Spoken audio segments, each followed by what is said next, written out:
Ini adalah tempat baginda sallallahu alaihi wasallam pernah berhenti di sini di malam sebelum hari pembukaan kota Mekah. Dan juga di sini Nabi sallallahu alaihi wasallam mengarahkan para sahabat mengumpulkan bahan bakar dan dinyalakan api di sini. Yang mana di sini juga adalah merupakan tempat baginda Rasulullah sallallahu alaihi wasallam pernah solat.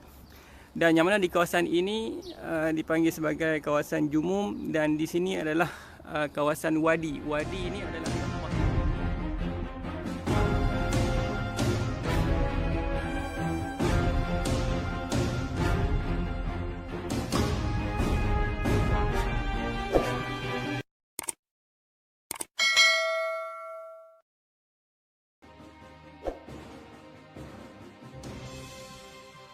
Bismillahirrahmanirrahim. Assalamualaikum warahmatullahi ta'ala wabarakatuh.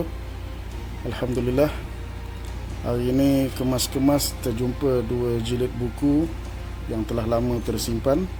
Buku ini ditulis oleh Dr. Muhammad Ilyas Abdul Ghani dan dialih bahasa oleh Anang Rizka Mishadi. Di dalam buku ini banyak mengisarkan kisah-kisah sejarah kota Mekah, dan kali ini saya tertarik dengan kisah Masjid Al-Fath, ataupun dalam buku ini ditulis Al-Fatah, iaitu masjid pembukaan. Ia terletak kira-kira 25 km dari kota Mekah dan 18 km dari Masjid Miqat Tanaim. Tempat ini dinamakan Al-Jumum, yang merupakan lembah milik kabilah Bani Sulaim bernama Wadi Marra Zahran. Menurut riwayat awal, berdiri masjid ini bermula ketika Nabi SAW mengirim sepasukan kaum muslimin dengan dipimpin oleh sahabat Zaid bin Harithah untuk menakluk kabilah Bani Sulaim pada bulan Rabiul Akhir tahun ke-6 Hijrah. Di dalam perjalanan mereka bertemu dengan seorang wanita yang menunjukkan tempat perkampungan kabilah Bani Sulaim.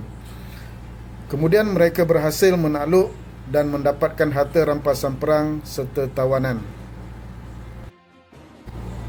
Manakala pada tahun ke-8 Hijrah, Nabi SAW singgah di tempat itu dan sempat bermalam satu malam sebelum melakukan penaklukan kota Makkah bersama 10,000 pasukan dari sahabat yang bergabung bersama mereka sekelompok orang laki-laki dari kabilah Bani Sulaim. Dan di sinilah Abu Sufyan bin Harb masuk Islam.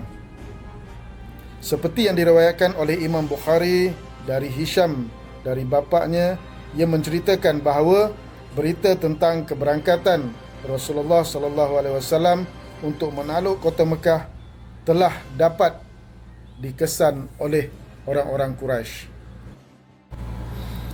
Abu Sufyan bin Harb, Hakim bin Hizam dan Badil bin Waraqah sentiasa memantau perkembangan berita tentang Rasulullah hingga mereka keluar dari Mekah dan sampai di Marwa Zahran.